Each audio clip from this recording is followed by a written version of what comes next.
Planning your Saturday night can be a bit of a bitch. How about we make rock, not war? Load up Toxic Radio every Saturday night for the Heavy Metal Happy Hour with the one and only Fishman. I don't know how to put this, but I'm kind of a big deal. There will be interviews, ticket giveaways, a little bit of banter with Toxic Mike, and of course great metal from the 80s all the way through today. Starts at 7 p.m., runs until Fish says it's over. Get out. Catch it only on Toxic Radio. Don't play it safe. Play it toxic. Hey guys, dating life gone pretty shitty? I find you so creepy, I think you should have to walk around with a bell around your neck. Finding yourself getting a little desperate for some female companionship? Alexa, tell me you love me. Hell no. You disgust me. What you need is to upgrade your style right now. The Toxic Store's got exactly what you need. Pick up some stylish gear featuring Deviant Gamer, Toxic Radio, and the Heavy Metal Happy Hour. Oh, yeah! You can find the store through the Toxic Radio app or toxicradio.net. Get in the game. Do I make you horny, baby? Get yourself a little love. That guy's getting boobies. Yeah, he is. Toxic Radio and the Toxic Store. Don't buy it safe. Buy it toxic. All sports talk shows are the same, right? I am bothered by everything. You gotta go back to football school. The goal of this guy, it's just immeasurable. Wrong. In a world filled with talking heads more interested in their own celebrity than actually knowing the sports world, it's hard to find the people who really care about sports first. Look no further. Wire to Wire has it all covered. These guys have the knowledge and the cred to back up their opinions. No hot takes to get attention, just straight up opinions. Know anyone else who correctly called the 2020 World Series and March Madness? How about 70% on the NFL and NCAA football last year? You don't. Bottom line, these guys know their shit. They aren't doing it for attention, they're doing it for passion. Wire to Wire, live every Wednesday, 8:30 Eastern, only on Toxic Radio and wherever you find podcasts.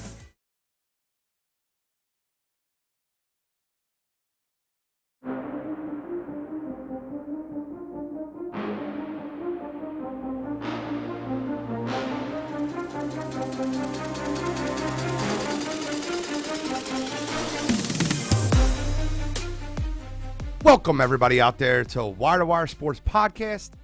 I'm your host, Gene Walzak, and to my right, I got the man, the myth, the legend, Uncle Shally. What's up?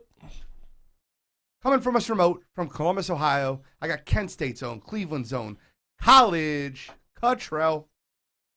What's going on, guys? You got to be nice to Cottrell tonight. First of all, got to be nice to Cottrell tonight. He suffered a very, very meaningful loss on Sunday, which, I don't know, but we'll talk about that maybe a little bit. I don't know. But I want to thank everybody for listening. Let you guys know, everybody on Facebook, you can see us, or YouTube Live. You can download us. If you can't listen to us live, Spotify, Apple, iHeart, Stitcher, any place that you can get your podcast. Appreciate you joining in.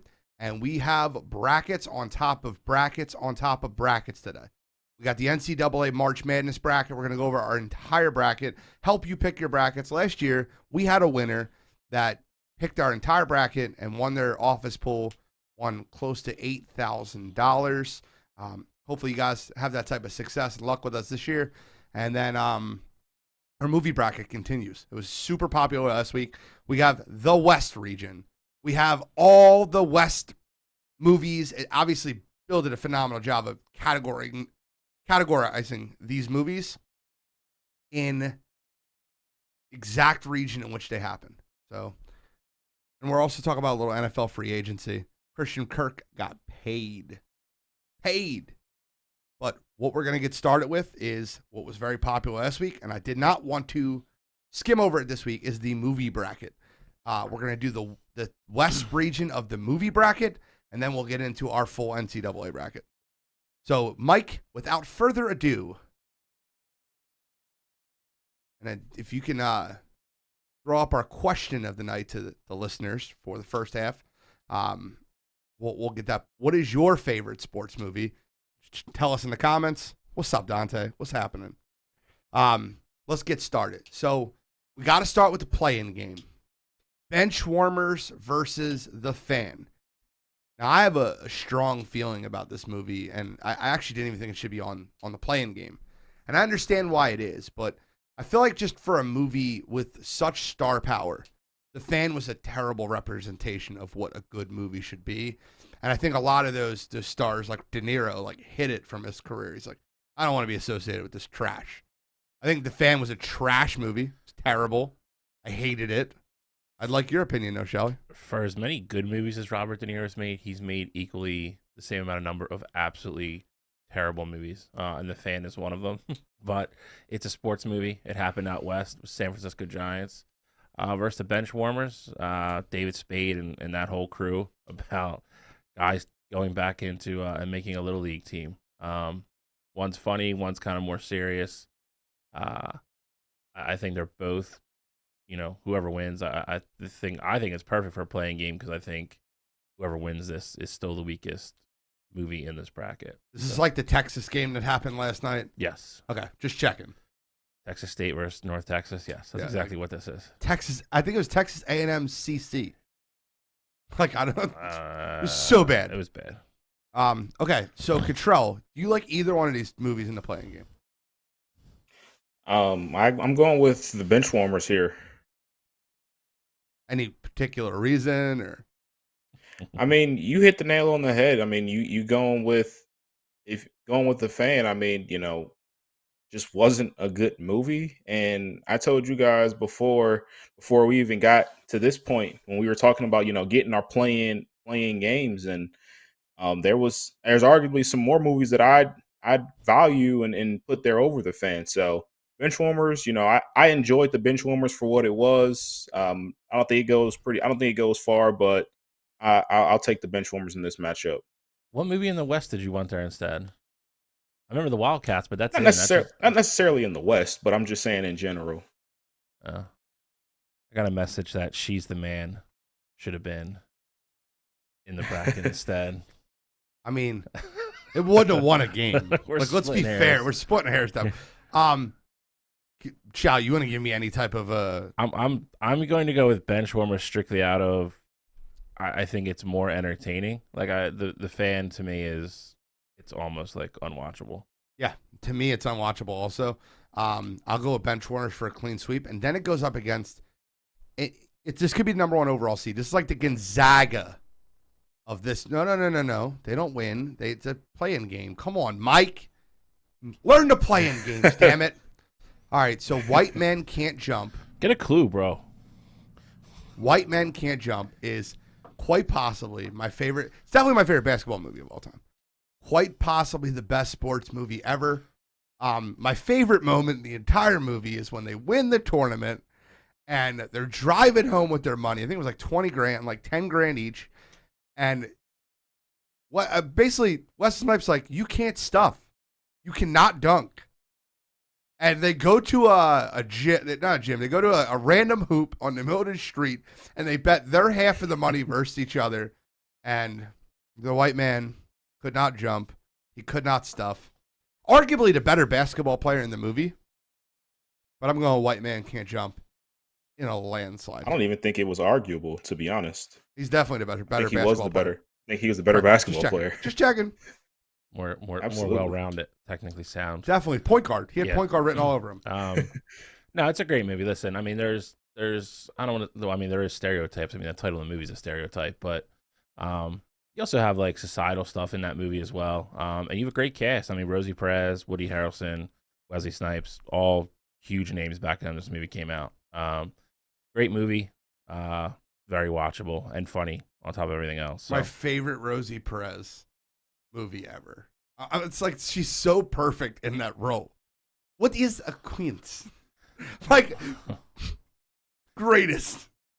I would agree with you. I just don't know if there's another great Rosie Perez movie. I don't care. She kind of peaked in this. But no, it's she kind of peaked. She kind of peaked.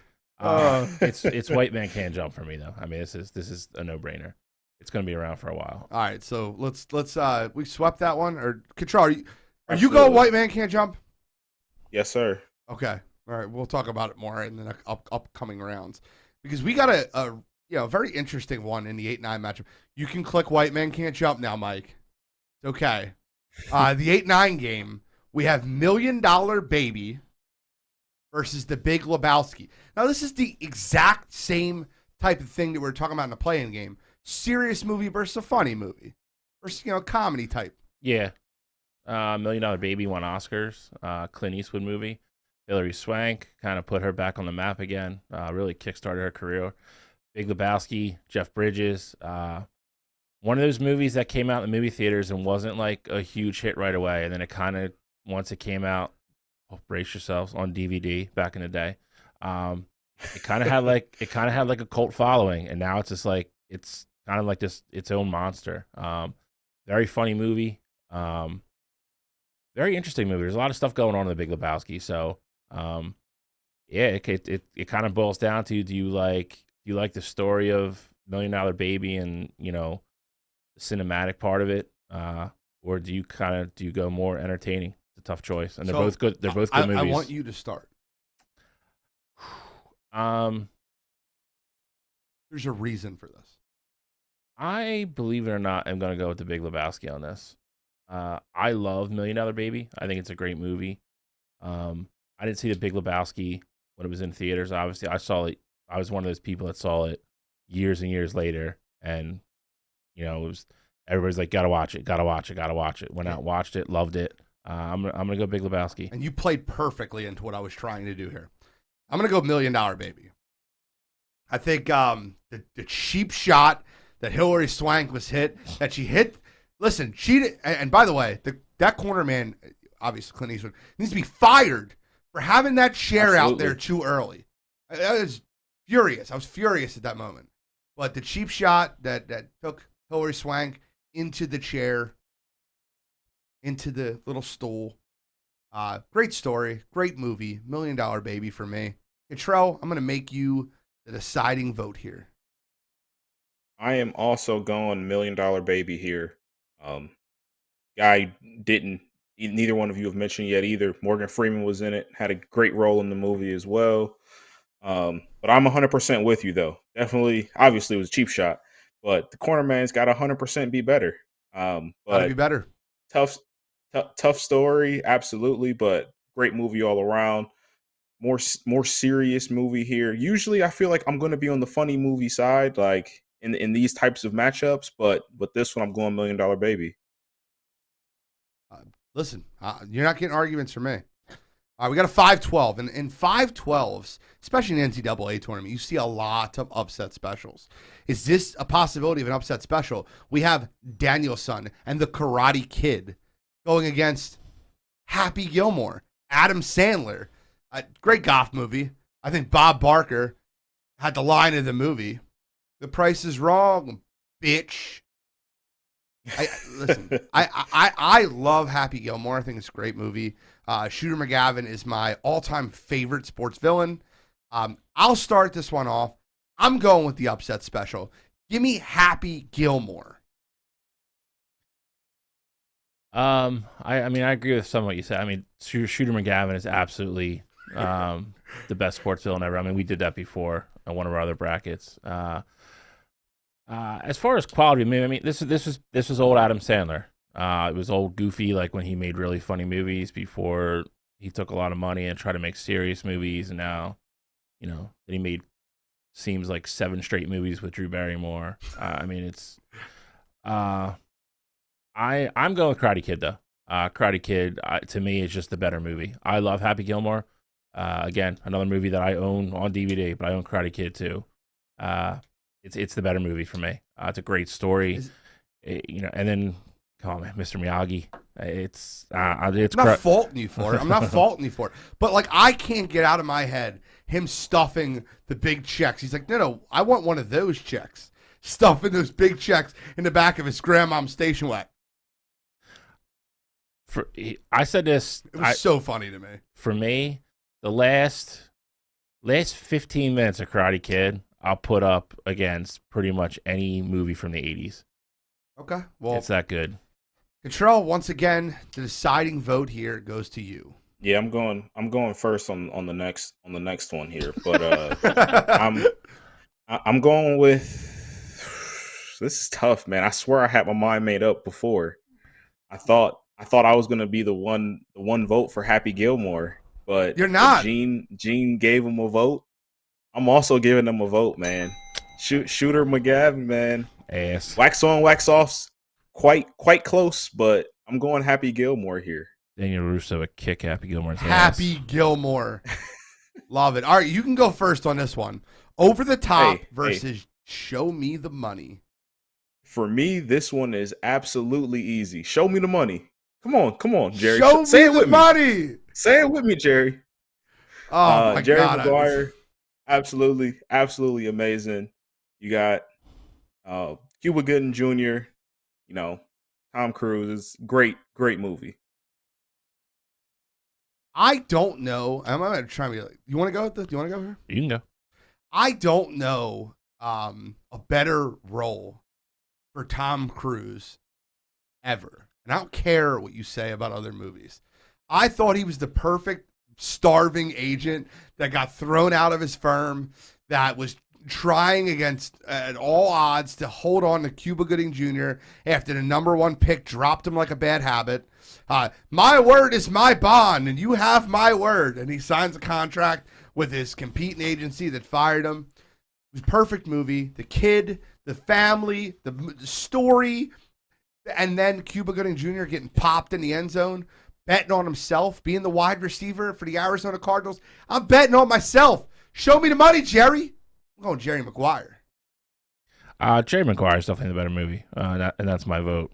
Over the Top is one of those over the top type movies. I'm just kidding. No, it really is. I mean, the crazy thing about Over the Top is it kind of has like a good story, but it just has way too much of like the 80s corniness like put on top of it. It's about arm wrestling. It's a typical Sylvester Stallone movie. Great happy ending. Probably this is a really bad matchup for it, but better. There's better than probably what it's getting right now. But Jerry Maguire again. I mean, it made Cuba Gooding's career. He won an Oscar for Best Supporting Actor. Tom Cruise was amazing in it. There's a bunch of big people in that movie as well. So, but it's a great movie. Everybody knows Show Me the Money. Love it. Give me Jerry Maguire. All right, so I'll take a nap for this one. Yeah, it has to do with hockey. Gene's out. Mystery Alaska. I didn't even watch that fucking movie. You should watch it then. I guess I will eventually. You can't judge it if you haven't seen it. You're right. But the name Mystery Alaska just threw me off, and I never wanted to watch it. So I'll go but Bad News Bears just because I think it's hilarious. The original Bad News Bears with Walter Matthau, which is the one we're using here, is a hysterical movie. He's want to use the one with Billy Bob? That one wasn't bad either. It was great. But the Walter Matthau one was better. He's pretty much a drunk that makes a deal to get paid to coach a little league team, and it's pretty much the worst little league team ever assembled. They have all that, and they have Kelly, who's like the star, but he's like a 12-year-old that smokes and rides a motorcycle. It's just out of control. The whole thing like is. Hardball might have stole its entire premise from Bad News Bears. Like it's like he's gambling his money. Keanu Reeves is gambling his money away. He gets the job. He's got Kobe on the team. Kofi, whatever. Like the best player. A little bit. I don't know. Mystery Alaska, if you haven't seen it, it's a Russell Crowe movie. It's pretty much about this town called Mystery Alaska, and they have this like this crazy like hockey team from the town. It's all guys, like some guys have played minor league hockey before, but they're the best like little town team like in the country, and they end up building this like rink, and the New York Rangers come to town and play them. It's actually it's a cool movie. It's probably a little far fetched, but it's a very well done movie. It's a good movie. I'm taking Bad News Bears because it's a little bit better, but Mystery Alaska is a good movie. We made it easy for you to hear, Control. Yeah, it's about time, man. I'm also going Bad News Bears here. Clean sweep. Never seen Mystery Alaska, and I feel like even if I had, it seems like Bad News Bears is the winner here. So Mighty Ducks is in the Midwest bracket, Keith. God damn it. All right, so sorry. These movies are put in brackets based upon where they took place in the movie. Minnesota is in the Midwest. Oh, it's probably the North, but we'll call it the Midwest. No, Minnesota's Midwest. What do you mean? I'm kidding. All right, this is a joke. The way back shouldn't be on here. It's an awful movie. Moneyball's the greatest, if not the greatest baseball movie, one of them. It's amazing. Brad Pitt played a perfect Billy Bean. Jonah Hill had an awesome role in the movie. Got bought away from the Cleveland Indians because they're a bunch of cheap bastards. Went to Oakland, who's another cheap, another cheap team. Moneyball is the clear winner. It could win the bracket. I don't really care what you say. Moneyball's an amazing movie. One of my favorites of all time. And it goes on. And there's so many things like the trade that happened with Jeremy Giambi to the Phillies and how he basically fleeced Ed Wade because Ed Wade's an idiot. Yeah, there's a lot of cool things in that movie. You're also in that movie seeing the very beginnings of analytics, which is now taking over baseball. They were the first ones to really value on-base percentage over a lot of other things and thought that was the key to scoring runs and so forth and so on. And you could build a roster around that, cheaper roster, which obviously the Oakland A's do not push the luxury tax ever in Major League Baseball. I think of the way back, which was a story about Ben Affleck as a coach. Was a drunk, had a full ride to Kansas, got in trouble, never went. You know, it's just it's the kind of coming of age and, you know, giving back. And it's the Akron of this bracket. Should have never made it, and then Kent State end up suspending their kids because they did something stupid. That's what this is. Yeah. Shouldn't the way back sucked. It was a terrible movie. I wasted an hour and a half of my life watching it. Moneyball wins this in a landslide. I don't think, no matter what you put here, Moneyball is going to win. But Keith asked you twice to slap me. I don't know why he keeps doing that. Do you like The Way Back? Is The Way Back like your style of movie? Petey, why is The Way Back even on here? Petey, this is why we get along. The West is tough, man.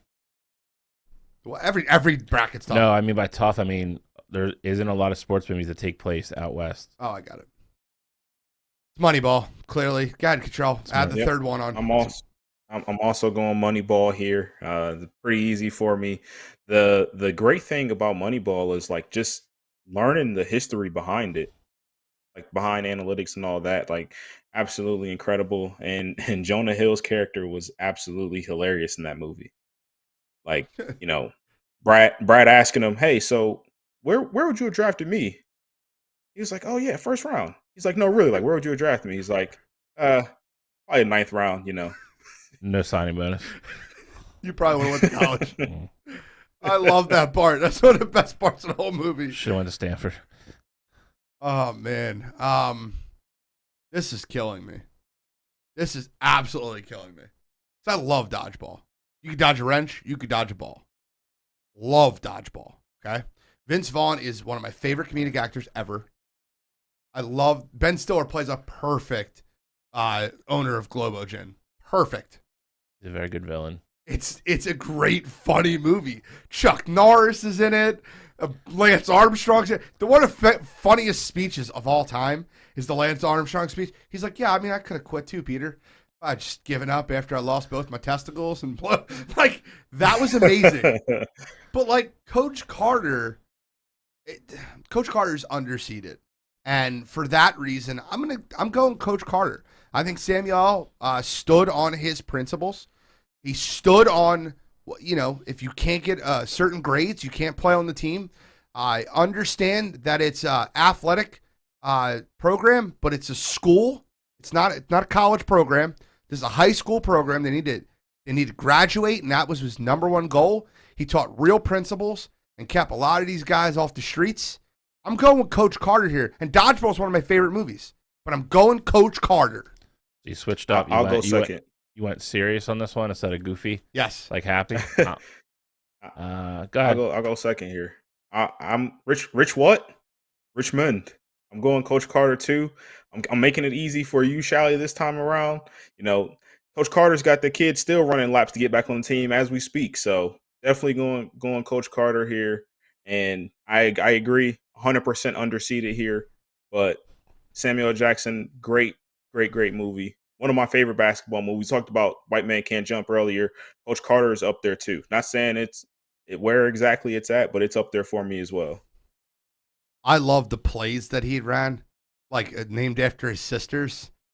Like, oh, my sister did. Like, I love everything about the movie. Coach Carter's the answer for me. Do you have a vote for dodgeball?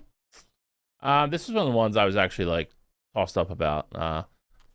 So for fun, I'll go dodgeball. Not that it matters. Respect. And dodgeball, and listen, I'll give it credit. I love dodgeball. And I'd vote dodgeball over the 6 seed. Bad News Bears. Facts.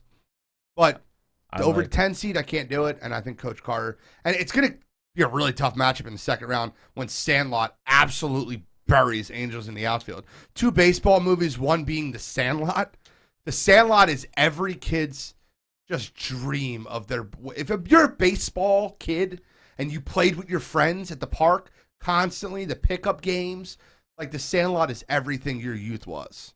So you have 2 of debatably the best 5 baseball movies ever in the same bracket. Correct. I got a bunch of messages this week saying like Sandlot better be in it. Like everybody's like, if it's anything other than 1 seed, your bracket stinks. And I was like, all right, well, we'll see. But this could be the 1 seed easily. It could be the 1 seed in any of the other brackets. Sandlot is a great movie. I'm not going to go ahead to next week, but it's Angels in the Outfield has no shot here. It's a good feel good story. But the Sandlot is pretty much like you said. It takes everybody back to when they were growing up with their friends, playing outside every day after school, spending the summers together, getting in trouble, playing baseball, and all those things. I mean, everybody's gone through that in their life. And on top of that, it's just a very, very well done movie. So I mean, it's Sandlot for me all day. This isn't even close. So you said The Angels in the Outfield is a decent movie and a feel good story. Don't lie to me, bro. You go home at 10 o'clock at night and Angels in the Outfield's on. You watching it?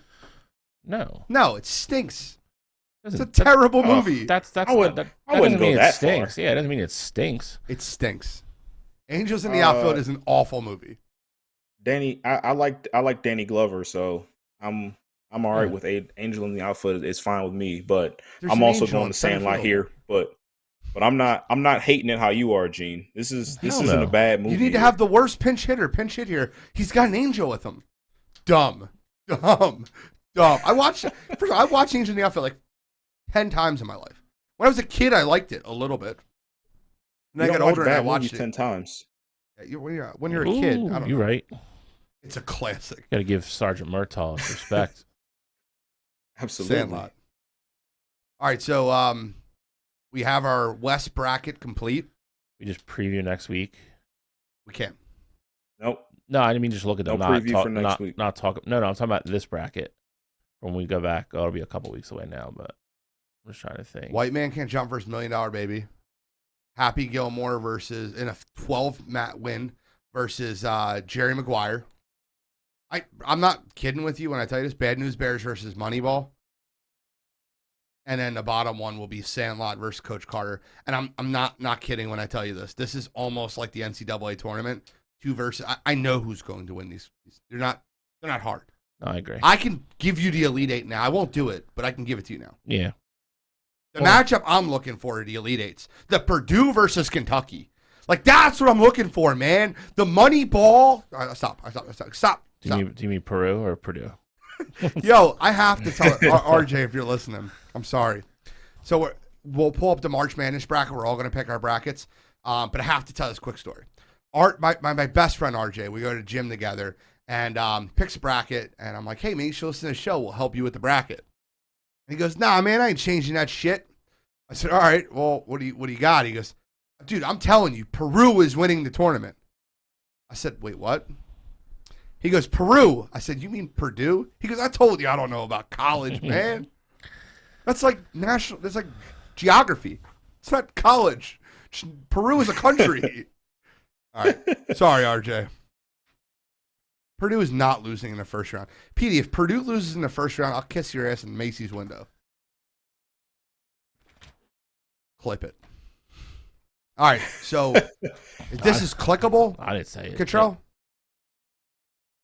We should be able to zoom in, yes. No, is it clickable? No. We all have different. Yeah, we're not clicking anything here. To click it. I don't know. I'm just.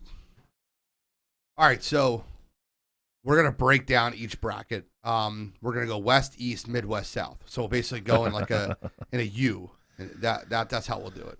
Saving the South for the end. Do we really need to talk about anything about Georgia State? Do you want to, like, Cottrell, do you want to give him any shout outs? Like, you know the guy that plays shooting guard for Georgia State? They stink, right? Yeah, Gonzaga beats them by 60. Yeah. Yes, I agree. correct. Okay. Some of these aren't.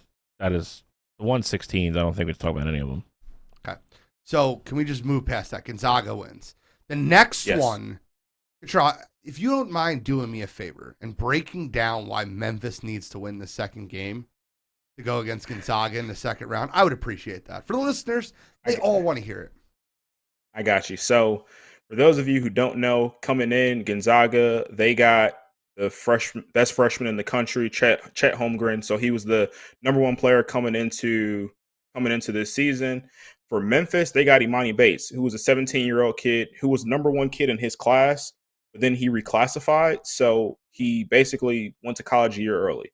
So him being at Memphis a year early, them starting off, Imani Bates basically started off the season slow, and he wasn't looking like a top 10 or even like top 20 freshman in that class. And so he decided to step away from school. He got injured. He stepped away from school. He hasn't been back since. But it just be kind of one of those ironic moments because back and forth between Chet Holmgren and Imani Bates, these guys were basically 1 and 2 in this class pretty much their whole high school career. So 2 of the best young players in the country. This would have been the matchup, but Imani Bates isn't there, but Chet Holmgren is. So I got Memphis over Boise State. Well, Boise State has connections to Gonzaga as well. Their head coach, Leon Rice, used to be Mark Few's lead assistant coach. So I know a lot of people want to see that matchup as well. Boise State's a sneaky team. Memphis has played better down the stretch. They struggled a lot in the middle of the year. But I'm going with Boise State. Okay. I am going with Memphis. Memphis has the best player on the court, Jalen Duren. He was the number 9, number 10 player in the country in that freshman class. And like you said, Bill, Memphis has really been playing well down the stretch. And I think Memphis is going to keep it rolling in this one. So give me Memphis. The 5-12s are always really high upset ratios. UConn is going against New Mexico State. New Mexico State has a very, very strong chance to upset UConn. With that being said, though, I love UConn. I think UConn's a very good team. They have a 7-footer in the middle, and he plays good defensive basketball, and he'll clog the lane. So unless New Mexico State's shooting the lights out, UConn should win this game. I like UConn as well. I think they just have a little bit too much depth. I think they're bigger up front. And they've been through some wars in the Big East. They played Nova, they played Providence. They're seasoned. I think they're going to be able to score a little bit easier than New Mexico State, so I'm going with Connecticut as well. I'm going with the sweep here. I'm also going UConn. UConn, Gene, you hit it on the head, 7-footer. UConn's one of the best rebounding teams in the country. The one thing that worries me, though, is that I think New Mexico State might have the best player in this game.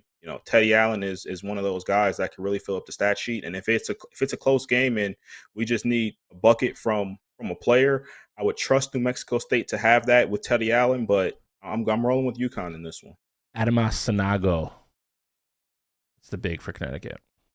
I didn't want to try to pronounce his name. I knew who he was. I just butchered it. I did it for you. It's fine. So this Arkansas Vermont matchup. This is such a dirty matchup. Arkansas is the way more athletic team. They have a lot more, I guess, NBA talent on the roster. Vermont shoots the lights out. Vermont is the best 3-point and shooting team in the tournament. So Arkansas can't shoot. But their athleticism defensively could be the difference in this game. But it's a very popular upset pick. Cottrell, who you going with first? I'm going with Arkansas in this one. Vermont plays really good defense, and they've won 21 of their last 22 games. But I think Arkansas is just going to be too much for them. Arkansas, they do a great job of getting to the free throw line, and I think with Vermont being aggressive on defense, that's kind of going to play into Arkansas's favor. They're going to get to the free throw line, kind of control the pace of that game, and they're going to have the best player on the court in J.D. Notae. So I'm rolling with Arkansas. I went back and forth on this. Like Gene said, Vermont 17-1 American East, ran through the conference, dominated. Ben Shungu is their best player.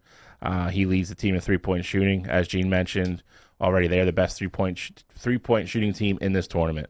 They have 3 or 4 guys that are over 40% from behind the arc. The thing that scares me about Arkansas is, to Gene's point, they are not a jump shooting team. They struggle to shoot sometimes. Arkansas was one of the 3 teams I gave you 2 weeks ago when we briefly went over this. They are a Jekyll and Hyde team. If the good version shows up, they can literally play with anybody and beat anybody in this tournament. When the Hyde team shows up, they have some really bad losses. It's a tough game. To Cottrell's point, JD Note is definitely going to be the best player on the court. It always helps. That's, when I break down games, that's always one of my determining factors, like who does have the best player, and that is Arkansas. I'm going to go Arkansas here, and this screams like last possession game for me. So you'll know. I think you'll know what's going to happen in this game in the first half. Yeah. It really depends on how Arkansas's defense defends Vermont. Mm. They're way more athletic of a team, and if they start forcing turnovers, they can run Vermont in this game. I like Arkansas in the game, but I will not be surprised if Vermont gets hot and beats them. Yeah. I mean, listen, Vermont is one of those teams. Obviously, if you shoot the 3 well, you always have that capability to get back into a game very quickly. You can go on a 8, 9, 10, 11, 0 run real quick. I don't know if Arkansas is going to have that separation. Vermont isn't a terrible defensive team. It's really going to depend on what kind of tempo Arkansas wants to play at and how they're going to defend. Like you said, if they can get out and defend the 3-point line well, then I think Vermont might struggle a little bit. If not, there's a reason a lot of people are picking an upset for the reason. Yep, no, I agree. Here's another opportunity for an upset special. Now, who's winning that game right now? I'll check for you right now. Because it really depends on who wins that game. I agree. Versus who I'm going to pick in this matchup. I'm on the same exact boat as you then. Well, you might not. You might hasn't started yet. It's the late game. You might be on the different boat than I am. Oh, maybe. I think if Rutgers wins the game, they're the more physical, tough team than Alabama, and Rutgers will upset Alabama. I'm on the same boat as you. Okay. If Notre Dame wins the game, I think Alabama will beat Notre Dame. So I cannot give you my full pick here. What I will tell you is Texas Tech is going to run either one of them. But I guess I'll tell you Rutgers if they win tonight, and Alabama if Notre Dame wins. I'm the same boat. I think Rutgers, obviously, if you look at some of their wins playing in the Big Ten, they had a winning record in the Big Ten. They're experienced. You still have young kids on that team, but they've played on the tournament team from last year. Ron Harper Jr. had a couple huge game-winning shots this year. They're physical. They're gritty. Type of team you don't want to see in the first round of a tournament. They're going to push you. They're going to make you play hard. You have to play for 60 minutes to beat them. And Alabama's been all over the place this year. And I really could see Rutgers getting out to a lead there and clamping down defensively. And I could see Alabama rolling over. So I'm in the same boat as you. If Rutgers wins, I like Rutgers to win and upset Alabama. If Notre Dame wins, then I think Alabama wins the game. College Cottrell? I'm going with Alabama no matter who wins. They have Nate Oates as their head coach. They have Jaden Shackelford as their best player. These guys have been – Nate Oates has obviously been in the tournament before. Jaden Shackelford was in the tournament last year. Rutgers, yes, they did have an impressive season last year. Ron Harper Jr. did lead the way for them. But that's not the same team this year. And I think, honestly, going into this tournament, I didn't think Rutgers or Notre Dame deserved to be in. And so the fact that they're here, I do think Rutgers wins that game. And I can see why you guys are going with Rutgers if they do beat Notre Dame, but I'm taking Bama here no matter what. Rutgers is that group of guys that go into LA Fitness that aren't really the best players, but they're the toughest. And you really don't want to go to the lane, and they foul you really hard. And they play well together. Yeah. They're a team. It's like the old heads. Damn it, man, I don't want to play against them. They've been playing together for 10 years. They just run plays and shit in an LA Fitness game. Texas Tech's going to destroy Montana State. Sorry. Anybody have any comments for Montana State? I have none. I have none. I mean, listen, Texas Tech is the best defensive team in this tournament. They're the last year's Baylor. Yes, they are. They really are. That game is, I mean, I haven't looked at the numbers on it or whatever, but that game, it's probably a big spread, and it's going to be ugly. I think it was 15.5 last I looked.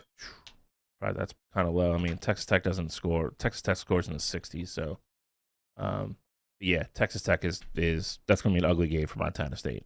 Congrats, you made it. Enjoy the gift baskets and gift bags and have fun. I hope we don't have to clip that. I hope we. No, but Texas Tech should win that one. That'd be bad. Michigan State versus Davidson. Davidson, once again, they've built their premise off shooting. Michigan State, you got Tom Izzo, you got the experience factor. They did pretty good job in the Big Ten tournament, just losing to Purdue in the semifinals. I think that Michigan State has been playing a lot better basketball recently than they did at the beginning of the year, and they're starting to come together. I'm going to go with Michigan State just because I really want to see Michigan State Duke in the second round. Seeing Izzo versus Coach K in that second round just feels more fun to me than seeing Davidson versus Duke. So I'm going to go Michigan State here. Just for sheer, I want to watch what happens next. I'm with you for pretty much all the same reasons. I would love to see Izzo, Coach K in the second round. Potential of Izzo maybe pulling something out, sending Coach K home early. Listen, this is a typical Izzo team. Maybe not as talented as before. Gabe Brown, Max Christie are both good players. Like you said, middle of the year, Michigan State kind of looked dead in the water, and then they started winning. They started playing defense. They started rebounding. They got in the Big Ten tournament, got to the semifinals. Lost to a very, very good Purdue team, which we're going to talk about in a little bit. This is a typical Tom Izzo job. Like, coach them up all year. You get to the tournament, and they score. They score enough when they have to. They play great defense. They don't turn the ball over. And all of a sudden, Michigan State is winning games again. Davidson's a very good team. Davidson scores very well. They average in the 80s for points per game. They get up and down the court. Biggest thing with Davidson is they are one of the weakest defensive teams in this tournament. So that kind of formula, whenever you take an average offensive team and make it easier for them to score, and then that team plays really good defense against the high-scoring team, I always kind of lean that way. So I'm taking Michigan State in a very close game. I am on the opposite side of you guys. I am going with Davidson here. Michigan State's most likely not going to have their starting guard, Tyson Walker. I think he's their third or fourth leading scorer on their team, but he's really important for them when it comes to bringing the ball up and kind of just, getting their offense going. The other thing, Bill, you did start to mention it there. Davidson really does a good job of shooting the ball. They're seventh in the country at three-point percentage, and they got four guys. They got four guys that shot over 40%. Gene, my bad there. I know. Thank you. I'll correct it. Gene gave them credit for the shooting, but they got four guys that can shoot over 40%, and they're led by Foster Lawyer, and he's going to have those guys going, ready to go. And I just think this is a game where I know this is the objective of the game, but for me, it just comes down to I think Davidson is going to score more points. I just don't know if Michigan State can keep up, so I got Davidson in this one. I'm going to be clear with you when I say this. I know Duke's going to be Cal State Fullerton. But I'll be clear when I say this. The reason I'm picking Michigan State is just because I want the nostalgic matchup in the next round. Tom Izzo. That's it. Last time you'll see it. And that's it. That's it. There's no, your logical reasons are way better than my nostalgia. I get it. Duke wins, right? Can we skip that for now? Yeah, we don't need to get into Duke yet. Okay. Baylor's going to destroy Norfolk State. No issues there? Do you want to go through the rest of the region? Oh, you want to finish it this way? With what are? Yeah. I like that. Fine. I think that's what we did last year. Go up. Sorry, I apologize. So we'll start from the bottom. Get to Duke, Michigan State, or Duke, Davidson out of the way. Sure, we can. Yeah, I got Duke. Paulo Banchero. That's all I need to say. Guy's a stud. Yeah, he's possibly the number one draft pick coming up this year. I'm assuming he's going to declare. Yeah, Michigan State. I think it'll be a tough physical game. I think Michigan State will give him a game. I think it's probably a game where Duke probably pulls away in the last 4 minutes or something like that. But again, Paul Banchero is going to be the best player on the court. And then, not to foreshadow, but Coach K can enjoy his last NCAA tourney win. Paulo Banchero. I got Duke as well. I mean, you guys hit it on the head. You'll see how far I got Duke going, but I like Duke to win that game pretty easily over Davidson. All right, scroll up a little bit more. Texas Tech's going to roll. I have Texas Tech. I have Texas not Tech. even worth talking about.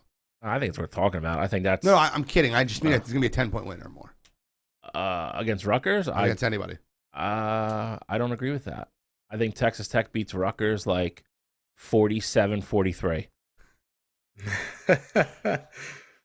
I think it's a very good game. It's probably an old school basketball type feel. A lot of defense and a lot of rebounding. I got Texas Tech. I'm going Texas Tech as well. I don't know if it's a 10-point game. I don't know if I agree with that.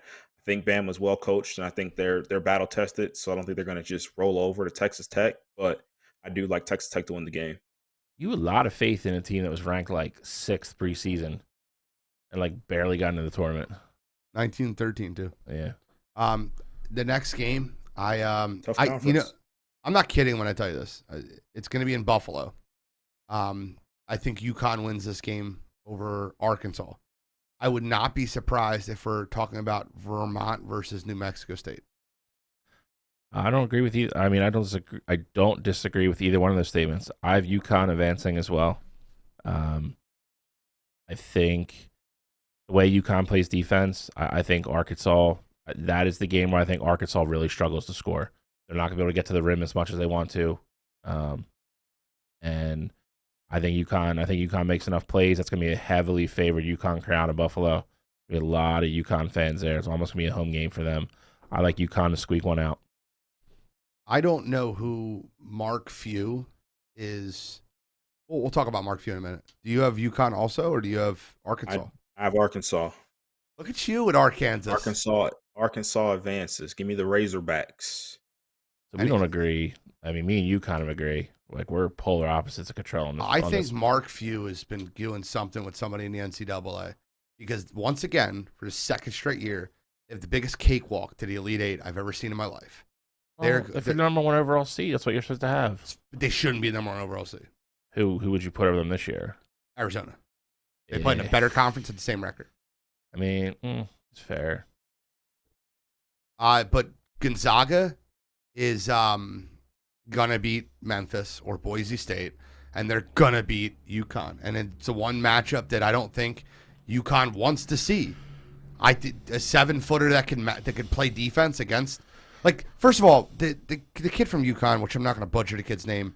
Do you want me to do it again? Yes, do it. Butcher it again. I like when people butcher that kid's name. It's so tough to pronounce. I could be saying it right, for the record. I doubt it. I know, me too. Have some faith, Cottrell. Jesus. Have a little faith in me. Where the hell is he? Where'd he go? I'm singing. See, the longer it comes, it's just this is what happens. I sing. Oh, there he is. Adama Sanogo. Okay, so Adama Sanogo, the one thing he does not want to see is Chet Holmgren. And Chet is leading the NCAA in block shots. He's getting 5 to 6 a game, and they don't have to double, which most teams have to double in to stop him, and that's why I have Gonzaga beating UConn. Now, for Cottrell, he might have something different because he might have Arkansas playing against them in a different style. I think they're going to beat UConn for pretty much the same reason you did. They play very similar games. It's going to be the situation where, like, hey, this is what we do. You're going to look in the mirror, but in the mirror is Gonzaga. They do it better. Like you said, that's a game where, like, I expect Drew Timme to go wild. Yeah, no, I agree 100%. That's going to be Drew Timme's big game if it's against UConn because Holmgren and Sanogo are going to cancel each other out. They have nobody for Drew Timme. So, I mean, I agree with you. I think they win comfy. Cottrell? Cottrell's going to sell us on Memphis here. I'm going to go with Arkansas here over Gonzaga. I think Arkansas. Well, I saw what Arkansas could do against Oscar Tshiebwe from Kentucky in their conference this year, and that's a good big, and that's what Gonzaga has. Gonzaga has good bigs, and so Arkansas found a way to neutralize Oscar Tshiebwe, and so I think with the style of play that Arkansas has, and Gonzaga doesn't have the guard play this year. I know I wasn't high on them last year. I should have been, but I wasn't. I'm always saying that guard play and defense are the two things that I love to see in the tournament. And Gonzaga doesn't have the Jalen Suggs this year. If things get sticky for them, I don't know if you can throw the ball to Chet and have him just go make a play. And if teams are doubling down on Timme, I just don't know what Gonzaga's gonna do in that situation. So I like Arkansas in this one. My argument for that is Nasir Bolton and Andrew Nemhard are not like shitty players. They're not like bad players. They're not Jalen Suggs. Not Jalen Suggs. But Andrew Nemhard's a good No, guard, they're not dude. bad. No, they're not bad at all. I guess my question then becomes though, like, you're talking about like, can they go to home and can they do this? Like, who's Arkansas going to? You realistically got to cover one guy. You got to cover one guy. I mean, so I have Gonzaga in my Elite Eight. We can scroll down to the bottom. We both have Gonzaga in our Elite Eight, and Cottrell has Arkansas. Yep. And no, too much. A little bit up. Right there. All right, so Duke versus Texas Tech. We all have this matchup, right? I think so. Yes. Yeah. In the closest matchup of the Elite Eight, this is going to be a hell of a game. I'm going to go Duke very, very, very slightly over Texas Tech. And I think the difference is they have the best player in the game. Paulo Banchero is a stud. He's 6'9", 6'10". He can do anything he wants with the basketball. He can score at will. He can shoot. He's just a great player. They're going to have 2 lottery picks, too. They have 2 players. Duke has 2 NBA-ready players, and I think that'll be a difference in the game. You want to go, Cottrell? I'm also going Duke. I know, Shal, you're going a different direction, but I agree 100% with what Gene said, and I think Duke is going to be making another trip to the Elite Eight. In the words of Boys to Men, for Coach K, this is the end of the road, sir. Texas Tech plays too good a defense. Duke has played 3 top 10 defensive teams this year. They've lost to all 3 of them. I believe Paulo Banchero will get his. The rest of that team does not shoot well together as a unit. Texas Tech can guard 1 through 5 across the board at every position. And Texas Tech is the deeper team. Duke's bench just stinks. I like Texas Tech in a close game. This is a farewell to Coach K. I think Texas Tech goes Elite Eight against Gonzaga. So let me make a prediction for this game. Go for it. This will be the one game where A.J. Griffin completely goes off for Duke and shoots the lights out from 3. He shoots 46% for the year. And I think that will be the difference in the game is I think he'll shoot his lights out that game versus Texas Tech. That's another top 10 prospect that Duke has. Just they're friggin' levied with talent. They are every year. Yeah. So let's finish out the bracket. I have Gonzaga over Duke. Just like they beat him earlier in the year, I have Gonzaga beating him again. I have Gonzaga over Texas Tech. And I have Duke over Arkansas. What? He's very high on Arkansas. They make it that far. Cottrell's all in on Arkansas. If Arkansas, RJ has Peru. If Arkansas goes out early, Cottrell could just cut this like corner of the bracket on the piece of paper and just cut it out and light it on fire. Like imagine they lose to Vermont. Yeah. That would be bad. Elite Eight, you know. Cottrell's we can still make up for it elsewhere. Cottrell's like, I'm just not going to win this year. All right, let's scroll down.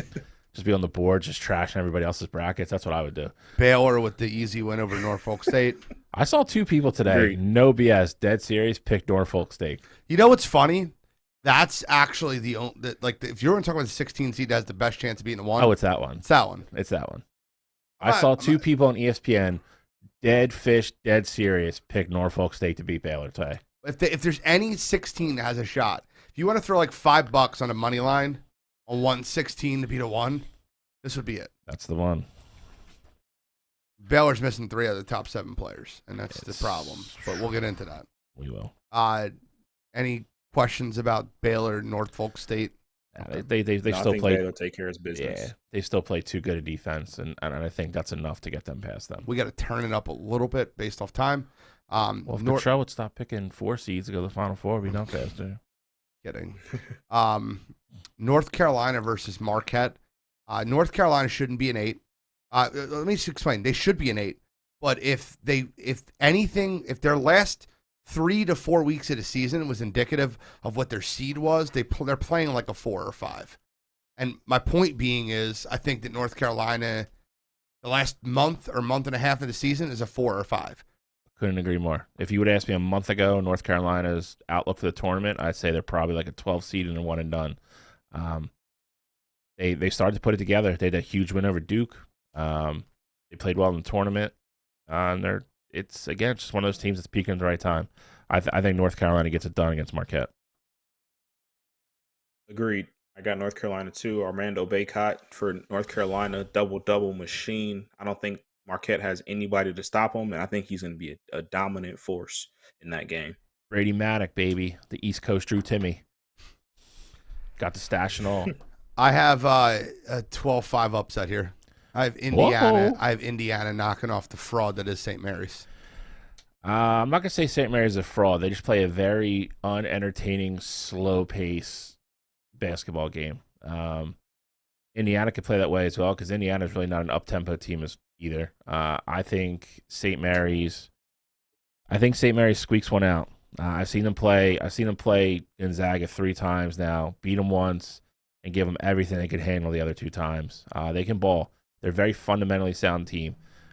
They run a very good half-court offense. They do not turn the ball over, and they play really good defense. Again, it's a lot of things you need to do to win in March. Control, break the tie. I'm also going with St. Mary's here. I think St. Mary's is the better team. Indiana has the best player in the game, but I just don't like Indiana's style of ball. I mean, if it's not Trace Jackson Davis getting buckets for them, then they're struggling. And he is their do everything guy. But I think the way that St. Mary's plays, I think they're gonna have a decent shot at containing them. But I think ultimately St. Mary's going to get the win in this one. That's fair. I thought Cottrell was going to pick Arkansas again there. I'm going. The next game I'm going with is an absolute landslide. I think that Akron might be the one of the worst teams. Akron, you frauds. I think they're one of the worst teams that are in this tournament. I think Kent State really kind of shit the bed here in the MAC with the situation that they did with the. And I actually, I'm gonna be a lie to you. If I'm being honest with you, I actually think it's pathetic that the kids got suspended for what they did. But that's not. I'll get more into it. Don't worry. Okay. But I'm going UCLA over Akron in a landslide. I will say this: even if this was Kent State, I don't think it would be because I don't think Kent State would be a 13 seed. But UCLA just got too much. We all know about Johnny Juzang, Jamie Jacquez. They could score, they could slash, they could shoot. UCLA is one of the best offensive teams in the whole damn tournament. Defense, it's another discussion. But they're just too much for Akron. I agree. I'll let Cottrell have the floor here because it involves his boys. Akron shouldn't even freaking be here. So it's UCLA for me. I hope UCLA wins by 40. I really do.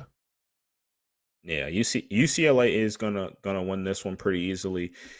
Akron has one big that can rebound the basketball. Outside of that, they're small in the wing. UCLA has more talent, obviously, and it is a travesty that they got the automatic bid for the MAC, but I'll get into it later. But UCLA rolls big in this one. The next game, scroll down a little bit, is Texas versus Virginia Tech. I actually dislike both of these teams. I think both of these teams are just walking out for Purdue the next round. I don't care who wins the game. I'll go Texas because I'm picking, and I think it's a slight win over a Virginia Tech team. A game Virginia Tech team that's been playing well since the ACC tournament, but that's not the point. They're both not great basketball teams, and I'll go Texas in a slight upset. I'm going with Virginia Tech for 2 reasons. One, Texas the last month has torpedoed. Virginia Tech has been playing better. You know, you can always have kids that turn it on when they get to the tournament and they get into the bright lights. Texas hasn't shown me that they're going to do that. They definitely didn't show us that last year. No, they've struggled down the stretch. And the second reason I'm picking Virginia Tech. I'm going Virginia Tech. I changed my vote because of what Texas did to me last year. Screw them. The second reason I'm picking Virginia Tech is because of last year when we watched that game in the bar, banking in threes to force overtime. It was a great game. So for that reason, I'm going with the Hokies. I'm going to go with the Hokies. I changed my pick. The castrated turkeys. Speaking of threes, Virginia Tech's one of the best 3-point shooting teams in the country. You got a team that's hot right now in Virginia Tech, and you got a team that's ice cold in Texas. I'm going on Vitek as well. I think they shoot Texas out of the game here, and Virginia Tech moves on. Up next are throw them to the Wolves game. Jesus Christ. This is such a bad matchup for Yale. They're smart. They'll be okay. I mean, No, they won't. I mean, they're gonna be okay. Like they have good career aspirations after this game's over. Life. Yeah, Right? they're going to be engineers after the game. Yeah, Give up basketball career after Purdue beats the dog shit out of them. they can sit down and break down with analytics why they got smoked by 40. I'll get into Purdue a lot more later because I really like Purdue. You mean Peru? Peru. They're now the Peru Boilermakers. Peru Boilermakers, as per RJ. RJ Kohler. No one's Kohler, bro. sorry. Kohler. Dude, I sell faucets. It's good competition. Leave me alone. Anything you want to add to this, Cottrell? No, Purdue's got a long tournament ahead of them. We'll skip past them for now. Purdue rolls in this one. Jaden Ivey probably goes for like 20 in the first half. Bro, ugly. Love me some Jaden Ivey, bro. He's good. He's good. He's really good. Purdue by 900. I don't know. Murray State 30-2. Yes. Versus San Francisco, who I didn't know had a basketball team until last week. Very good, actually. I really didn't know they had a basketball team. I hate that these two teams have to play each other in the first round. The only thing I know about San Francisco is they play Pepperdine. Yeah, they're in the same conference as Pepperdine. Zagging on them. So I hate that they match up these two teams. I was really curious to see where Murray State, San Francisco, and Vermont all were going to be, because I thought all three of them were capable of winning at least one game, and they screwed me and put two of them together. Well, I got Murray State here. I have Murray State too. I mean, they're the better team. They're the hottest team in America. They won like 24 in a row or something like that. They're gonna race them. Get it? The Racers. I like Murray State. They have too much of the guard position. KJ Williams and Bevan Brown. They both can shoot. They can drive. They're fast. They can push the ball. This will be a very entertaining game because San Fran will literally inbound the ball, go down the court, and shoot a three, and probably make it. So it's going to be a fun game to watch. I hate that they're paired together, but I'm going Murray State. Petey, why do you hate Purdue so much? Why does he hate Purdue? I don't get it. He goes, didn't realize they had easy ass Yale. Purdue stinks. Lose the next round to Texas. Do you not really Can you name a second player on that team? Like everybody knows Jaden Ivey. Can you name one other player on that team to hate them so much? Jesus. Jesus. I'm also going Murray State here. It's Tevin Brown though, Bill. If you're going to shout him out, you got to shout him out right. You know, Tevin Brown's the dynamic duo with KJ What Williams, I say? but Bevan. Oh.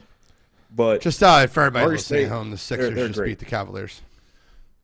Oof. Without Jared Allen. Good job. I don't know what happened. Oh, here we go already.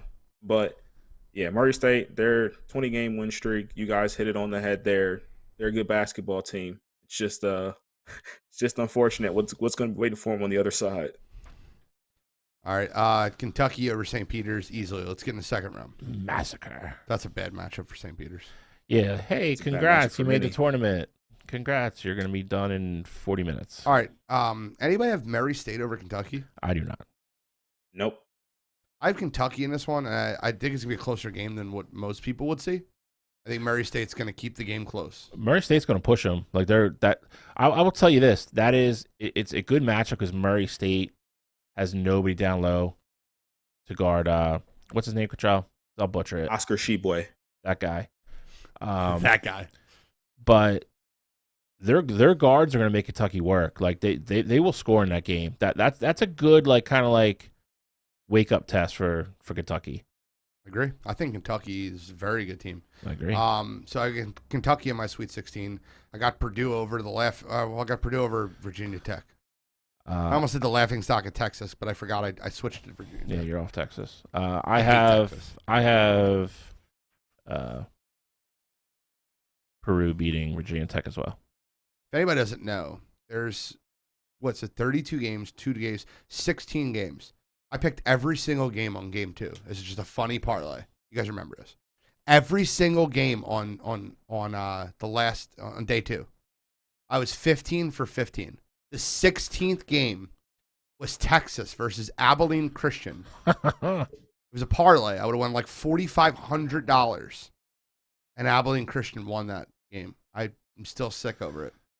That was the day Odd Shark made a lot of people a lot of money. Between that and then they had Ohio State going out in the first round too. Oh Jesus, terrible. We won't talk about that yet. All right, so Purdue over Virginia Tech. Any arguments there? Nope. Let's scroll. Purdue moves on. UCLA versus St. Mary's. I have UCLA. No, too far. A little bit lower. UCLA versus St. Mary's. I got UCLA in this one. I do too. I think UCLA just has too much offense. That's a really tough matchup for St. Mary's. UCLA does everything well that St. Mary's is going to struggle with. They'll be okay defensively, but UCLA plays enough defense to slow St. Mary's down. I like UCLA. And then we have North Carolina versus Baylor. Who's predicting the upset? It's got to be somewhere. I don't have it here. Baylor. I have Baylor here. I'll go with the upset. Ooh. I'll take North Carolina over Baylor. Tar Heel Nation. I'm going Tar Heels over Baylor. That's where I'm going. Just make Katie and Travis happy. So Tar Heels versus UCLA, which would be a great game. East Coast, West Coast battle. It's like Biggie and Pac. Biggie all day. Well, I'll take Pac in that one. I'll take UCLA. I'm taking UCLA over Baylor though. I hate that I have UCLA going this far. I have UCLA over Baylor as well. I think as tough as Baylor is in the defense they play, they're just so limited what they can do offensively right now, missing all those guys. And again, we keep beating a dead horse, but guard play. UCLA has it.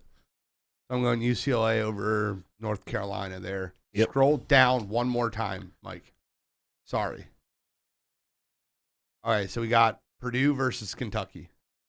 This is the game that drives me nuts. The winner of this goes to the Final Four. Agreed. I've been very, very high on the Purdue Boilermakers for a long time. I'm a Jaden Ivey fan. Zach Edey, I got to see him versus Chet. I think that would be the perfect matchup of two lanky white guys. Give me Purdue over Kentucky, but I'm holding my breath while I do it. You can go, Control. I'm taking Kentucky. Kentucky over Purdue. I'm with you in the sense of I think the Purdue Gonzaga matchup is fun. I just think in this matchup, I'm going with Kentucky here, man. Oscar Tshiebwe, of course, Purdue they have Williams and they have Edey and they have Ivy, but I'm going with Kentucky here. It's one of those gut feel. I think this is going to be one of those games that comes down to last possession, and I think Kentucky pulls it out. I am going Kentucky as well. I think Oscar Tshiebwe gets I think he does enough. It's like if you take the top two off Purdue and top two off Kentucky, I like the other three from Kentucky better a little bit. I agree with that. So, and I just think the top two from Purdue are better than anybody on Kentucky. I think Ivy's better than anybody on Kentucky, but I think the next couple guys. I mean, not Eddie, but my point, Ivy's the best player in the game. Ivy, yeah, in that game. But then I think the next 3 or 4 are Kentucky. I like Kentucky, and agreed though. I think it's a very good game. I think it's, this is a game that possibly go to overtime. I think it's a very tight game. I like Kentucky though. So you guys have Kentucky. You guys have Kentucky beating UCLA. Yep. You have Kentucky beating UCLA. I'm betting you have the other way. I also have Kentucky beating UCLA. Okay. I have Purdue beating UCLA. I have Purdue in my Final Four. All right, so I have a 1 and a 2. Cottrell has a 4 and a 2. I have a 1 and 3. And you have a 1 and a 3. No, I have 2 twos. What? I got Duke and Kentucky. Oh, you had Duke. Oh, that's right. I forgot. I have a 1 and a 3. You have a 1 and a 4. No, I have a 1 and a 2. And I have a 1 and okay. Right, so let's scroll over to the other side of the bracket. At least we're not chalk. All the way over. There you go. The Midwest. It's a Midwest thing. Yow. Scroll up a little bit more because we're going to start with the 1 seed and go down right there. Kansas. Kansas is going to destroy who on Texas A&M CC, right? Or no, Texas Southern. Texas Who cares? Southern one. Who Doesn't cares? matter. Kansas. Doesn't matter. The answer's Kansas. Creighton over San Diego State. I have San Diego State. Agreed. Okay. I got Creighton. I got San Diego Creighton State. shoots better. San Diego plays better defense. You're right, they do. Here's a fun one. Oh, Richmond stinks. Iowa over Richmond, easy. That game will be a whitewash. Yeah. It's not really a real 5-12. That's Iowa probably shouldn't be a 5. Richmond probably shouldn't be a 12. Yeah. So I mean, it's The Spiders. there's some Rich, what? There's some curious seedings in this. You need Samuel L. Jackson to coach them for them to have a chance. That ain't. Coach Carter needs to come out. No, I got Iowa easy. It's Iowa. Here's my biggest upset of the tournament. South Dakota State. Jackrabbits, baby. Over Providence. The only team that's won more games in a row than Murray State, San Diego State, or South Dakota State. I have South Dakota State over Providence. 13 over 4. Be bold. I also have South Dakota State. What? Did we sweep at 13-4? Problem is that's kind of what's starting to scare me because everybody's picking them. Like Jackrabbits are solid, bro. I don't know anybody that's picked freaking Providence to win that game yet. You guys talked about teams that shoot. South Dakota State does it at a better clip than anybody in the country. As a team, they shoot 45%. That is absolutely unheard of. And Bombs they go away, as big as baby. Shireman goes. So I've been a big watcher. One of my friends he's out there in Sioux Falls covering South Dakota State, and they're absolutely fun to watch. This is going to be a great game. South Dakota State wins. So let me ask you a question. What do you set the over under for South Dakota State, Iowa? 200? It's gonna be one. It's gonna be high 170s, 180s, 175. Yeah, wild. That's gonna be a fun game. Here's a real interesting matchup: LSU versus Iowa State. Iowa State stinks. LSU stinks. Both teams aren't good. I'm just telling you, just my opinion. All right, go. It's an interesting matchup. I'll go LSU because they'll go with the little jazz of firing their coach. They'll be fired up. So, the Jekyll and Hyde list. This is the third team on it. I've seen LSU, beat Kentucky. I've seen LSU lose to freaking Georgia. Wait, they lost to Georgia? Yeah, I think so. That's unbelievable. Is that real? Prince, Georgia. Yep. Yeah. Oh God. So Georgia in basketball is like Vanderbilt in football. Yeah. I don't know what you're gonna get. Will Wade finally got fired after his ninth set of freaking allegations. I don't know. Do they go out and roll over and be done with it? Do they rally the troops and play for themselves? And I don't know. LSU's the more talented team, that's for sure. I agree with you. Iowa State stinks. I'm actually kind of shocked they're in the freaking tournament, to be honest. So I'm going with LSU. I can't make myself pick a crappy team. Can I help make this quicker? I have Wisconsin over no matter who wins this. I had Iowa State in that game. Jesus. Okay. Tell me why. Tell me. Iowa State. This is a toss-up game. Gene, you hit it on the head for me. This game does stink. I think in college basketball, though, it's going to be harder for a team to rebound after losing their head coach than it is in professional sports. And I think those guys, this is their first game without their head coach. So in a game that I think is a toss-up, I'm going to go with the team that has their normal head coach out there. So I'm going with Iowa State. Okay. And then do you have Wisconsin over? You guys both have Wisconsin in the Sweet 16, right? We just speed that up a little bit. Yeah. I don't think. Okay. Yeah, Wisconsin isn't gonna lose to Colgate. Colgate's not the team that they were last year. They shoot the ball well, but they're not. No, Johnny Davis is just gonna dominate that game. Auburn destroys Jacksonville State. They're the worst 15 seed in the tournament, no doubt in my mind. They shouldn't be in the tournament, to be honest with you. They got in the tournament because the self-imposed sanctions of the team that won their conference. Am I correct? No, not sanctions. They had just joined Division I, so there's a 4-year grace period where which makes no sense. I can see if you go on Division I to Division II, you could be like, oh, you can't go to postseason for the first 3 years because you have all D1 recruits. If you're moving up and playing better competition, that makes no sense. Yeah, Jacksonville State's the worst team here. Agreed. Probably in the whole tournament. No, I agree. Buzzy. USC versus Miami.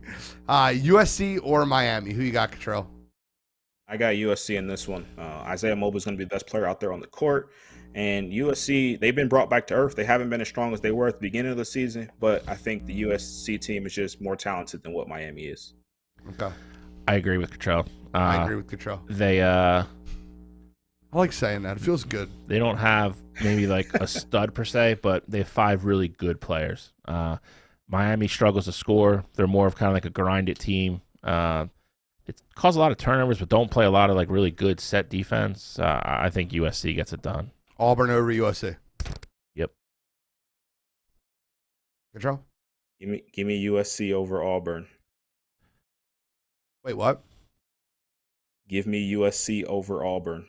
Yeah, this might be worth a clip. Gad. One more time. Give me USC over Auburn. Jesus Christ. Well, listen. This is gonna be real. This is gonna be real easy. Like Coachell's either gonna win this by like 100 freaking points, or he's gonna be out by Sunday. Like fair. That's where we're at. Like Sunday night, Coachell could just light the whole piece of paper on fire and be like, "I'm just gonna watch like the if game Miami down." beats USC, it's like, God damn it. USC and Arkansas go out early. So we have Wisconsin versus Auburn. Me and you. You have Wisconsin versus USC. So let's scroll up a little bit, and we're gonna go back down one more time after that. So right here, stop. We have South Dakota State versus Iowa. I have Iowa in a high-scoring game. I do as well. I have Iowa. That might be the most entertaining game of the whole tournament. Agreed. I got Iowa as well. Kansas 90 over to Creighton. 86. I like that one. Kansas over Creighton. Yeah, I have San Diego State, but I have Kansas over them as well. Kansas versus Iowa. Kansas. Let's get into that right Kansas now. over Creighton. Control? I'm going with Iowa. Give me the upset special. I think Iowa is just going to be that's a team that just puts more points on the board, and they got hot at the right time. I like Iowa, and you'll see how far I have them going, but I think they beat the number 1 seed here. Bill? I'm going Kansas. I know Iowa's hot. I know Iowa scores well.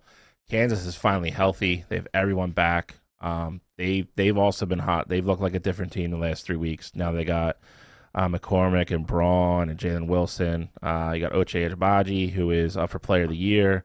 They are a very, very good basketball team. They can shoot. They can play defense. I like them to get it done against Iowa. Very, very good competitive game, though. I have Kansas in a close one over Iowa. We can scroll down one more time, and we're going to get this is the last time scrolling down. We're going to move forward. I have Auburn over Wisconsin in a very close game. I do as well. I have Wisconsin over USC. Okay. Fair. No, Wisconsin's a good team. They can are. definitely be. They are. All right, so the Got one of the best Elite players in Eight the country. The Elite Eight Johnny matchup Davis. of Wisconsin or Auburn versus Kansas or Iowa. I have Kansas over Auburn. I think they're too much. I think Kansas has too much depth for me. I've been waiting to throw the stat out there. I'm gonna throw it out soon. You're starting to see it. Starting to see Auburn I'm going to say get exposed, but Dave Jabari Smith obviously might be the best player in the country. Walker Kessler. After that, their guard Johnson last week when they lost to the SEC tournament was 0 for like 17 from the field. They just don't have consistent guard play, and that's not a good thing to have in the tournament. So I'm going Kansas. Control, give me your pick: Wisconsin or Iowa. I'm going with Iowa here. I think the Hawkeyes move on to the Final Four. Okay, so there's a statistic that came out.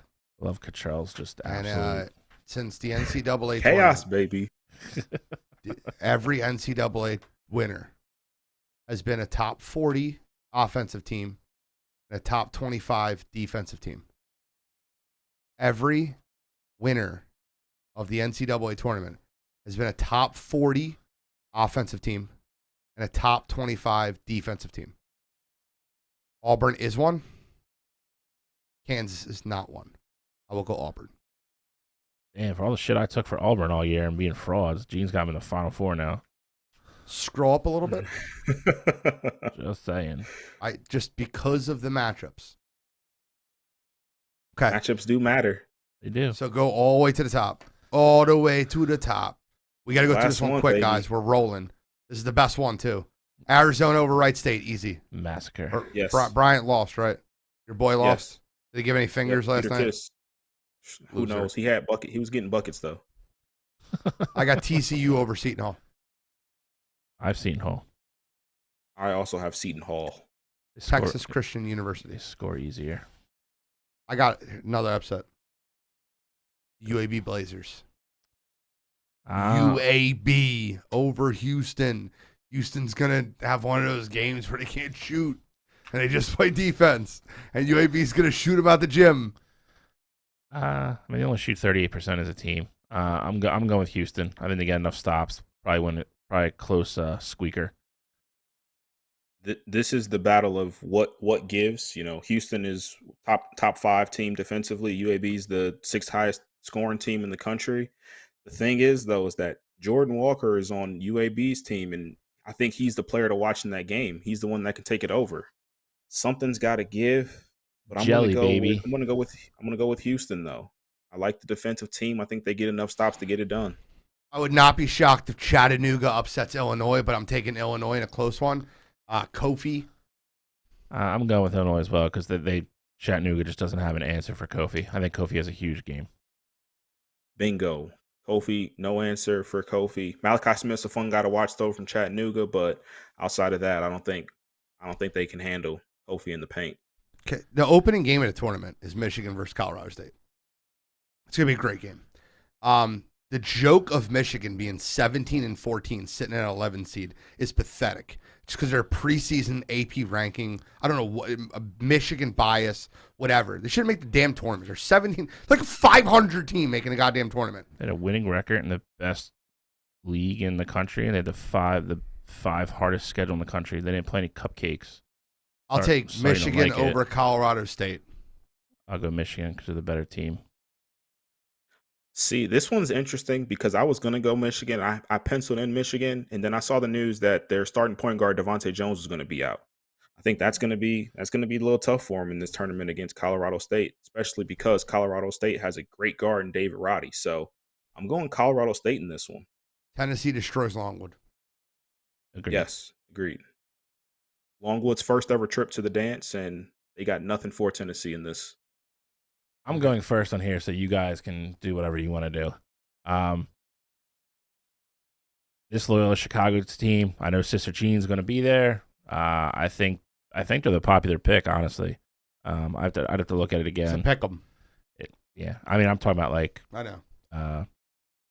I think Ohio State's the better team this year. I don't think Ohio State's necessarily good, but I think EJ Liddell, and Cottrell's boy Branham. I think they just have enough. This Loyola Chicago team is not as good as they were the last 2 years. They don't have a top 30 BPI win, so I think it's a close game. And that's it. I think Ohio State has enough to get it done. I'll let you two guys go at it now. You can go at it all you want. This is very simple. I'm going to pick Ohio State, even though I don't think they're going to win the game versus Loyola Chicago, just because I want Villanova to fucking dog walk them the next game. Just because I want Villanova to dog walk that bullshit Buckeyes team that backed into the tournament. I'll take Ohio State over a team I think that's going to beat them, just because I want to pick Villanova to dog walk them the next round. Cottrell?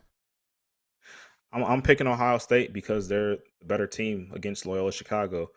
Bill brought it up already about the top 30 BPI. They've only beaten one team in this tournament. Loyola Chicago they're getting all this hype because of what their name is. And if you want to say that for Ohio State as well, I mean, go ahead. But Ohio State's going to have the 2 best players in this game. And then next week when they go up against Villanova, they'll have the 2 best players in that game. Say what you want about EJ Liddell, and he's the best player on the court in that game. And Malachi Branham is the best freshman in the country. And in the game against Villanova, he'll be the 2nd best player on the court. Colin Gillespie's going to have his hands full all day. Did you say he's the best freshman in the country? Best in the I meant Big Ten. I did say country. I meant Big Ten. He did. I was literally about that. You just kind of should have did that. I was like, whoa! I was like, I got a little hype there. I got Villanova by 20 over Ohio State. Minus 19.5. I'll take Nova. I do think I don't need to get into this too much more because Villanova will be playing in the Sweet 16. Ohio State probably won't make it out of the opening game. I think Villanova wins as well. I love experienced guards in the tournament. Gillespie is just not going to make mistakes. He's going to make big shots when he has to. He doesn't throw the ball away. I think you got it. I think you got it backwards. To be honest, Cottrell. I think Branham's going to have his hands full with Gillespie. I do think Liddell will get his, but I think the other three players on Villanova are drastically better than anybody else Ohio State's going to throw out there. They can shoot. They can play inside. They can play fast. Villanova's just a better basketball team. We'll go Villanova. Remember Justin Moore, because Justin Moore is going to dominate the game versus Ohio State. And when Justin Moore drops 25 on Ohio State and Villanova doesn't have to play anybody in the last 5 minutes of the game because it's not a game, remember that. I'll take Villanova. Sounds good now. All right, so next round, Tennessee is going to destroy Michigan. That game won't be close. Go ahead, Bill. Try to pick Michigan in this one. I have Tennessee. I'm just kidding with you. You're in Michigan. I'm so hyped up at Cottrell right now for him thinking. Did you pick Ohio State to beat Villanova? Yes, he did. Oh, you didn't pick it out loud? I'm sorry. Pick it out loud. I did. I picked Ohio State over Villanova. So you go Ohio State in the Sweet 16? I do. I have they got Tennessee. a good draw. Tennessee. They're not the 16th best team in the country. They got a good draw. Tennessee versus Michigan. Tennessee They're wins. not in the top 25 team. Anyone argue that? No, Tennessee's going to win. No. Tennessee All right, over. so I got Colorado State, but Tennessee. I don't feel like having him move up again. Tennessee versus Ohio State, Cottrell. Tennessee. I have Tennessee over Villanova. I do as well. We have to move up. Let's scroll up now. So we got Illinois versus Houston or UAB. I got Illinois. I have Illinois. I think Illinois just has just enough. I think that the fact that they lost opening weekend last year probably gets them a win or two. Gets out of opening weekend. I have Arizona dominating TCU. Arizona's going to dominate who's ever in that game. I agree. I have Arizona beating the dog shit out of Illinois. I agree with that as well. It's probably when you get Kirk Creesa back. I would assume that's when you're going to see him because I don't think they need him for the first two games. They're not going to rush him back. So he comes back for that game, and yeah, I mean Kofi can do what he wants. The rest of Arizona is going to smoke Illinois. Arizona or Tennessee? I got Houston over Illinois. Okay, that's fair. Do you have Arizona over Houston? I do. I do like Arizona to win that game. Arizona or Tennessee? I have Arizona. Too deep. I got Tennessee in this one. Tennessee punches their ticket to the Final Four. So Cottrell's got a 3 and 2 2s so far. We gotta roll. We gotta roll. I'm gonna go Arizona lightly. Oh, gee, I want to take Tennessee so bad. I like Tennessee a lot. I like both of these teams. These two teams. Tennessee shouldn't be a damn 3, especially in this bracket. It's a joke. It's funny. The Arizona versus Tennessee game is gonna be played in like Tennessee's backyard. Isn't that where it's played? Where's it played? I don't have it on this one. Scroll up for me. I got Arizona. You got Arizona. Oh, this the last one? Oh, sorry. Scroll to the middle. That's it. Yeah. Okay, so your Final Four. My Final Four is Gonzaga, Kentucky, Kansas, Arizona. Okay. Who do you have winning in your South and Midwest side? I have Arizona beating Kansas. Cottrell. I have Tennessee beating Iowa. Okay. And who do you have in? I have Arizona beating Auburn. Okay. The other side, I have Gonzaga versus Kentucky. I have Kentucky beating Gonzaga. I have Gonzaga beating Purdue. My other side, I have Duke beating Kentucky. In your finals, you have Duke versus Tennessee. And you have Arizona versus Kentucky. And I have Arizona versus Gonzaga. Give me your national champion, Bill. My national champion is Arizona. Give me your national champion, Cottrell. My national champion, Tennessee. I love that pick. I really do. He could be wrong about the whole bracket, be right about Tennessee. No, listen. He, like I said, come Sunday night, he's either head and shoulders winning this goddamn competition, or he's out. 6 teams. I want to read. I want to like wait. Done. I want to wait. I want to read this. There's 6 teams that rank in the top 40 offense and top 25 defense. No team's ever won the NCAA tournament that's not been in the top 40 offense, top 25 defense. I'm going to read them to you. Auburn 6. Total. Gotcha. Baylor's 5. Tennessee is 4. This is wild. UCLA is 3. Arizona is 2. And the Gonzaga Bulldogs are 1. I'm going Gonzaga over Arizona. I did not want to pick this year. I He's did not back want to do on it. the Zag train. I'm bro. on the Zag train. Give me Drew Timme. Give me Chet Holmgren. I'm going with the Zags. You know what the Zag? You know what Mark Few does better than getting DUIs? Lose championship games. Facts. Facts. I'm not as heavy on him this year as I was last year.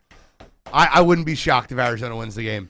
I'm just going by my statistics and my analytics, and that's I'll tell you my only hesitancy with Tennessee too is Rick Barnes is going to do something stupid in one of those games. He always does. Like if they win the national championship, it'll be in spite of him. Okay, guys. Quick one comment. You can take that off the screen.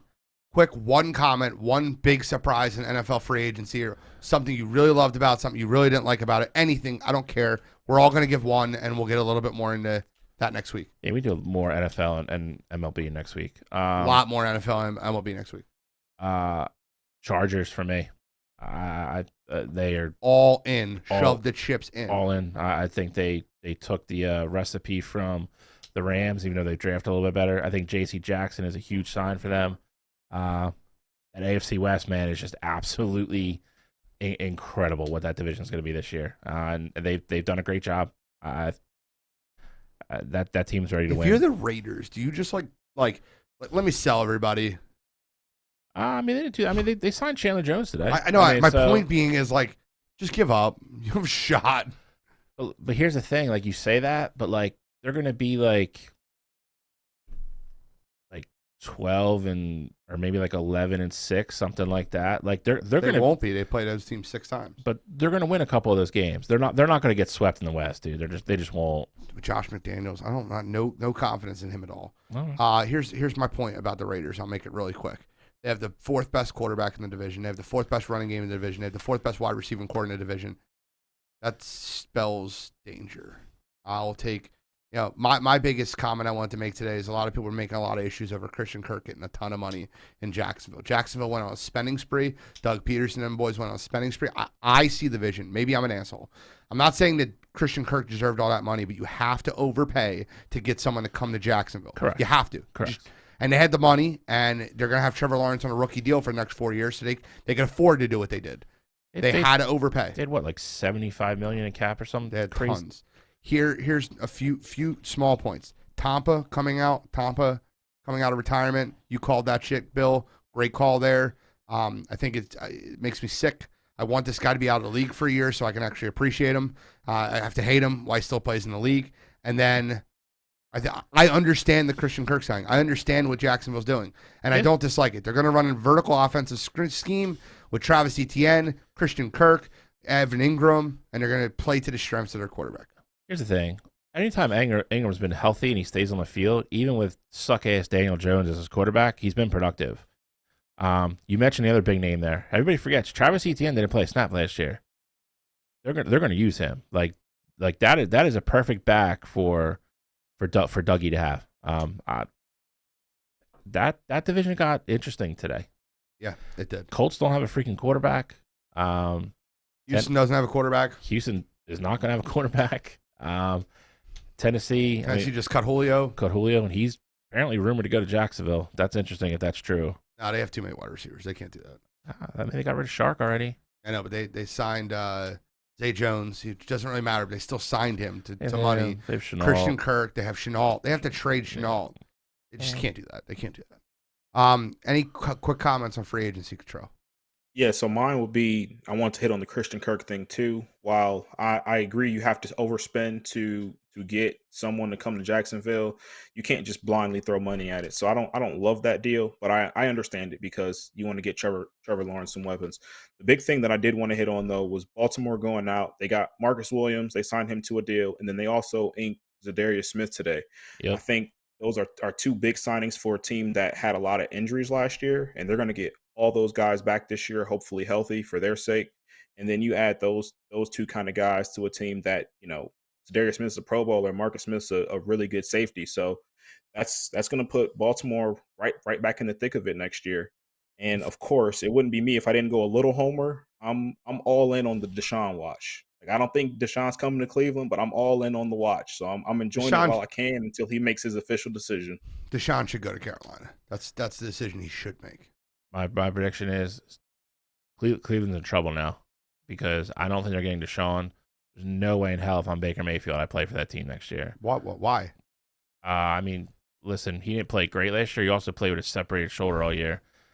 Listen, it's no different than any other situation we've talked about, dude. Like you openly go out and try to get a guy. Like, all right, cool. Like you're making it clear you want to move on. At that point, then trade me. Like I don't like you don't want me. You don't want to believe in me. Send me somewhere else. Here's the conversation. Jimmy G handled it like a professional. Tua handled it like a professional. Baker Mayfield's handled it like a baby. So I get it. You know, you can ask for a trade, but why didn't he? He didn't say anything about the situation. What was he going to say? He was handed the job. That was the beginning of the downfall of that whole freaking team. And there was rumors of him getting traded for Deshaun Watson. And Brian Flores wanted nothing to do with him, and he was told to play him. They fired the coach for him. Yeah. Guys, let's get in. You got to be kidding me. Cottrell starts off. I know you got a good one. Yeah. So mine this week is the MAC in general for what they did to Kent State going into the MAC championship game. So for those of you who don't know, or you may know, Kent had a video come out after they won their semifinal game in the MAC tournament. And basically there was a video of them rapping along to a song saying F Akron and, you know, just basically trashing Akron, you know, trashing their players, things like that. While they shouldn't have done it, you know, I don't think anyone's arguing that. They suspended these players they suspended one of the players indefinitely, and they suspended the other three for the first half of the game. One of those guys being Malik Jacobs, who was Kent State's second best player, second best scorer. He was the catalyst to what their team it was. So in a game that big, in that magnitude, I don't think you do that in a regular season game. And I know for a fact you don't do that in a championship caliber game. So for that, this week, the MAC being soft. Come on, you gotta be kidding me. I don't disagree with you, Cottrell. Bill? I really don't either. It's just one of those situations where I hate when, like, if you're going to decide to punish. I don't agree with, like, not punishing people at certain times, but you got to be damn sure, like, it's worth being punished for. And I don't think that's the case here. Like, I mean, you literally took a championship away from Kent State. That just sucks. Me this week, I'm going with Seattle Seahawks.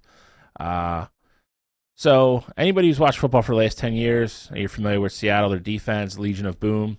Well, the heart and soul of that defense was Bobby Wagner. Middle linebacker, captain. I think he's like a 6-time All-Pro. He's debatably probably the best linebacker in the league consistently for the last decade. They decided to release him. You know, I think they decided behind the scenes that they were going to start to rebuild and so forth and so on. You saw they traded Russell Wilson. He's been your captain for going on 7 years, and he found out on Twitter that he was getting released. Not only is that the biggest scumbag, disrespectful move to the guy who's literally, other than Russell Wilson, been the face of your franchise, and he's absolutely been the face of your defense through that entire period when you guys were going to Super Bowls. It sends a horrible message to other players in the league that that's how you treat your players. This isn't some third-string cornerback that they were like, oh, we forgot to call your agent. It's Bobby Wagner. Everybody in the league knows who Bobby Wagner is. He's an absolute diehard fan favorite in Seattle. I think Seattle has a lot of issues that I think are going to come out soon. You know, I don't know if Russell Wilson will ever go on record and say it. I think Pete Carroll's a problem with that team now. But for me this week, Seattle just absolutely disrespecting one of your all-time legends and not even giving him the benefit of the doubt to know that you're releasing him. He's got to find out on social media. It's about as low as it gets. So for me this week, Seattle Seahawks. Come on, you gotta be kidding me. Mine's pretty funny, actually. Not nothing serious. Like I could go to Washington Commanders, but I want a little bit more of the story with the way they lied to Matt Ioannidis for being released. I saw that today.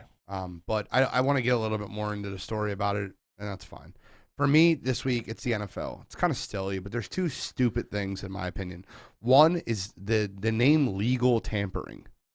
Tampering just says that it's, like, illegal. So, like, why don't we just have a negotiation period? Like, why don't we just open free agency earlier? Legal tampering is Teams can contact players that are technically under contract from other teams. So when the free agent in the NFL season starts and free agency starts, they could just sign them. It's dumb. I hate it. I hate the stance of it. Another thing is the proposed rule changes. I think both of them are stupid. I get we're all reactionary society to every team needs to have the ball in overtime because Josh Allen didn't get a chance to touch the ball versus Kansas City. Yeah, well, the truth is the Buffalo Bills defense needs to stop them. Whether it's with 13 seconds left or it's an overtime, stop them from scoring a touchdown. What Tennessee is proposing is the 2-point conversion. You have the option to go for the 2-point conversion.